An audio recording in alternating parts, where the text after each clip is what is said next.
Hi people, it's me Anya, my pronouns are she and her, and welcome back to my channel for a new video. For today's video, I wanted to do a Q&A, except that whenever I ask people to ask me questions from Twitter or Instagram, nobody really asks me questions, so I decided to ask myself questions, and these questions are framed around like my journey on Booktube, so I really hope this question video helps, I don't know, reframe people and helps my subscribers almost be reintroduced to me since so many of you found me more recently.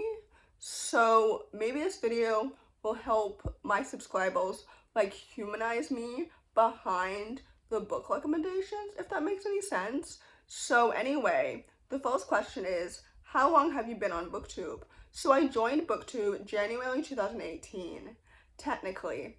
But I wouldn't say that my videos really started getting traction until like 2 years later. And my first video to go viral, for lack of a better word, was a video that I shared in June of 2020 where I shared my experience about being a small Black booktuber, and it gained like 100 views overnight, I think. And I gained 100 subscribers overnight too, which was really interesting because these new subscribers didn't really engage with any of my other content after that, so it felt very performative and very icky, and I've really struggled with getting new subscribers just in general because it sometimes feels like people subscribe to you but they don't engage with your content at all. So what's the point of being subscribed to me? Like, I don't understand that at all. But anyway, basically I did delete some of my content between 2018 and 2020 because I felt almost embarrassed of my hobby.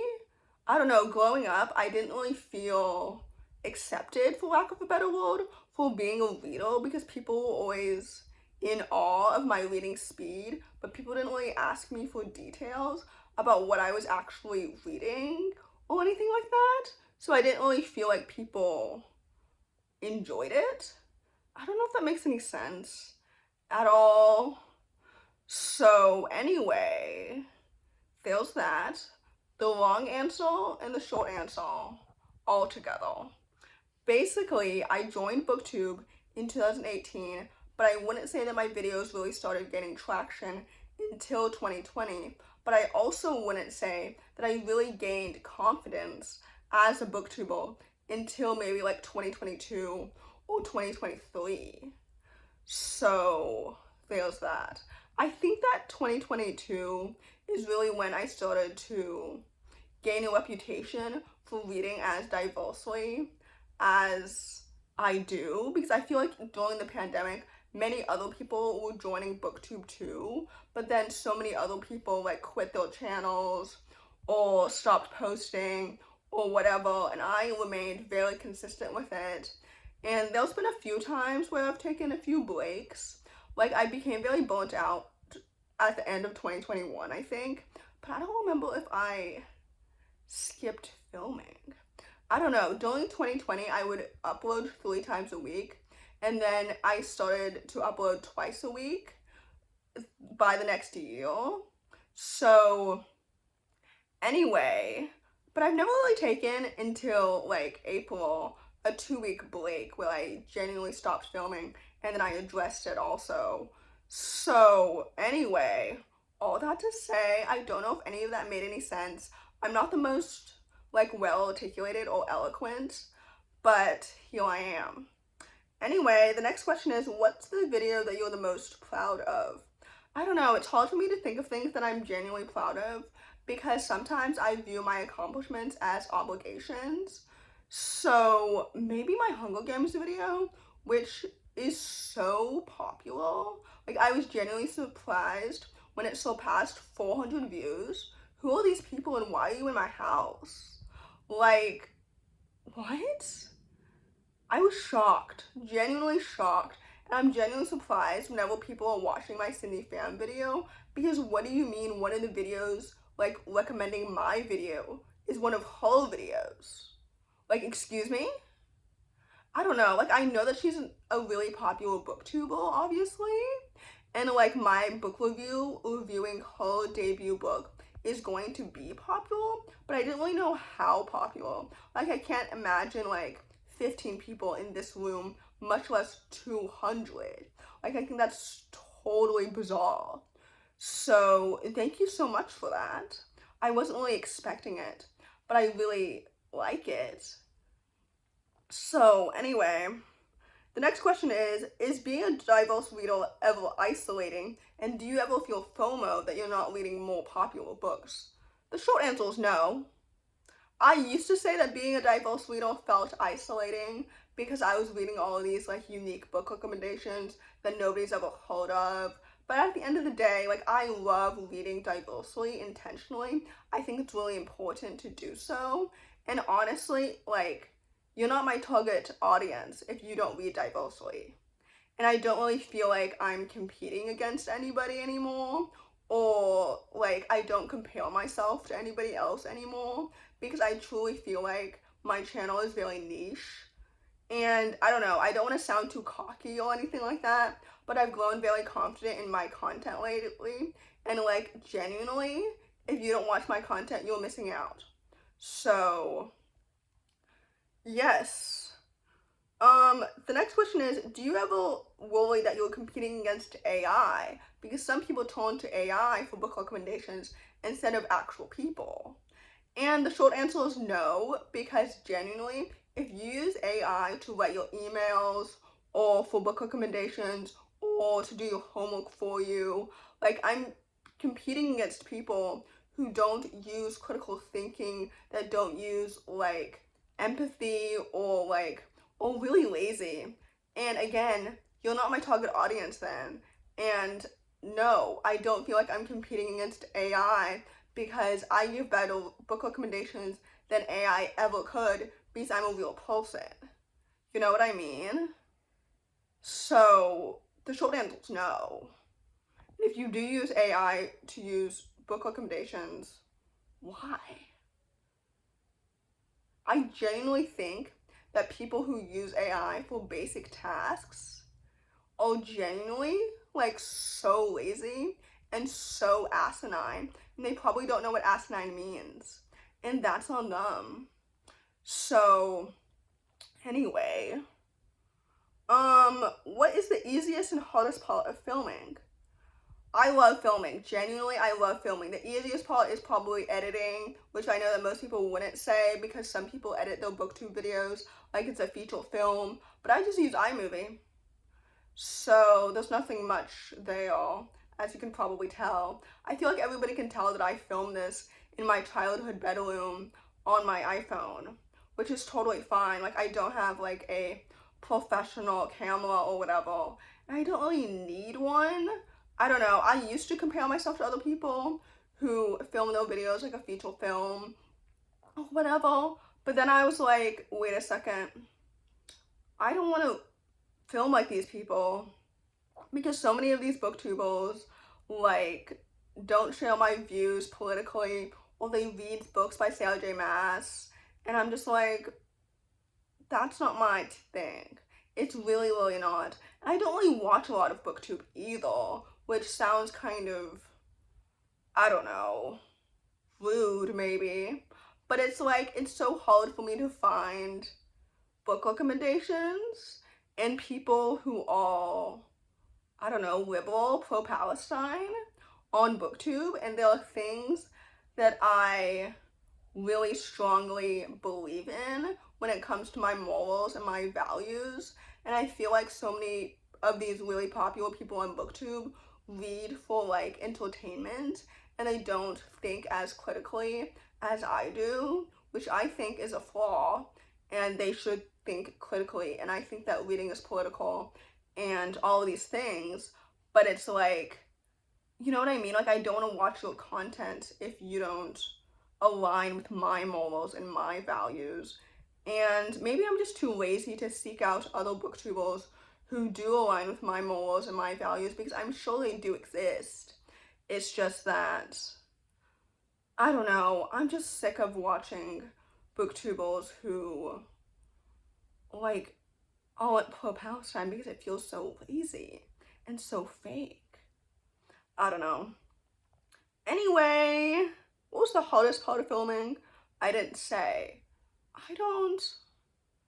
I think that lately I don't really have anything that's super difficult about filming because I enjoy it genuinely so much. And if I need to take a break or if I feel burnt out or whatever, I will do so. And I pre-film all my videos a month in advance. So it doesn't really matter if I take like a few days off of filming or whatever and I don't have necessarily like a schedule or anything like that. So anyway, since all of your content is based on books, do you ever feel forced to read? And the short answer is no, not anymore. Because, like, I can just make a video about it. I can just make a book recommendation video or something. I have plenty and plenty of video ideas to pull from. And again, like, I don't feel forced to read anymore. Like, I don't feel obligated to keep this up if I genuinely don't want to. I haven't hit a reading slump though in like 5 years, and I feel very lucky and very privileged to say that because I read so fast and because, like, I don't know, I don't feel forced to read is the short answer. So anyway, the next question is, who do you look up to on Booktube? And I just said that I don't really watch Booktube, but I will say the first Booktuber that I was able to subscribe to was Haley in Bookland, and I do think that genuinely she's like a ray of sunshine. Like, she's so nice and so awesome, but I did unsubscribe from her like in 2021 because I started to realize that our taste in books wasn't really the same anymore as she started to read more adult romance books instead of reading more YA. And that's also when I started to realize that most people don't read middle grade as often as I do on Booktube. So anyway, genuinely I think that she's a good person and she introduced me to other booktubers that I was subscribed to at the time. But lately, like, I'm subscribed to maybe 21 people on Booktube, maybe less. And I don't mean on Booktube, sorry. On YouTube, I'm subscribed to like 21 people. So yeah, I don't know if that makes any sense. But basically, I don't really watch Booktube that often. I just make my own content and I publish it. And I hope that people really enjoy it. But I don't really like consume other people's content. Nor do I understand what my like competition or my audience is. Because I don't really care to know, because I don't want to like get into cycles of comparison or cycles of like, I don't know, thinking that I'm worse than other people. I don't know if that makes any sense, but basically, to answer the question, I don't really look up to anybody on Booktube because I just look up to myself. I don't know if it makes any sense or if I sound too cocky or whatever, but like other booktubers that I am genuinely subscribed to is Hannah from A Clockwork Reader, although she hasn't posted in 5 months, and I worry that she's become burnt out. So yeah, I do really love her content genuinely, but it's like she hasn't posted in 5 months. And also, I just remembered something from when I used to be subscribed to so many more booktubers, and this isn't specific to anybody, but I would get really frustrated when people like would promote all these books that they were really excited to talk about in their monthly TBRs, and then they would post a recent reads video or a monthly wrap up, and almost none of those books on their monthly TBR that they were genuinely so excited for would show up. And it was just really interesting because I was just like, why didn't you read this book that you were so excited to read? I almost always stick to my monthly TBRs, and maybe that makes me a TBR reader instead of a mood reader, even though I genuinely think that everybody is a mood reader, because how can you read something when you're not in the mood for it? But anyway, if there is a book on my monthly TBR that doesn't show up in a recent reads video that month or that year or whatever, that means that I DNF'd it. And I don't really talk about the books that I DNF'd because, I don't know, I feel like there's a plethora of reasons as to why I DNF a book, and it's usually because, wait, a plethora means a multitude of reasons. There's usually just one reason, and it's because I think the book's bad, And sometimes I recognize, like, if I'm not in the mood to read it right now, I will be a few months from now. So sometimes I don't necessarily read it that month, but I will read it, like, later the year or whatever. So anyway, I digress. The next question is, how do you handle negative feedback? I don't handle negative feedback, but I don't really receive that much negative feedback. And genuinely, I'm at this point in my life where it's like, if you don't like me, don't watch me. If you don't like me and you're watching me, then I'm not gonna reply to you. You know what I mean? Like, I feel like some people comment negative comments on people's content to rage bait the user, but genuinely, like, I don't have to respond. If you're being obnoxious in my comments, I'm not gonna respond to you. And I don't have to. So, the next question is, what do you honestly think is preventing you from gaining more traction on Booktube? I don't really know, because I don't really understand the algorithm. Like, obviously, I don't know. I used to think that I deserve more views, or like I had to earn more views by like pandering to what's more popular, like putting my face in thumbnails or reading more popular books or whatever. But like, I don't know. I don't really want to put my face in Booktube thumbnails, because then I feel obligated to always be like on whenever I film, and sometimes I film in the middle of the night when I don't look as conventionally attractive, I guess, as I could be after I've just showered or whatever, or something like that. You know, so I like my thumbnails, I like the way that I do them, and I've been experimenting lately with like different titles for my videos that don't necessarily repeat what the thumbnail says. But again, since I pre-film all of my content a month in advance, I don't really know how my last 6 videos have been perceived, but I hope that people like them.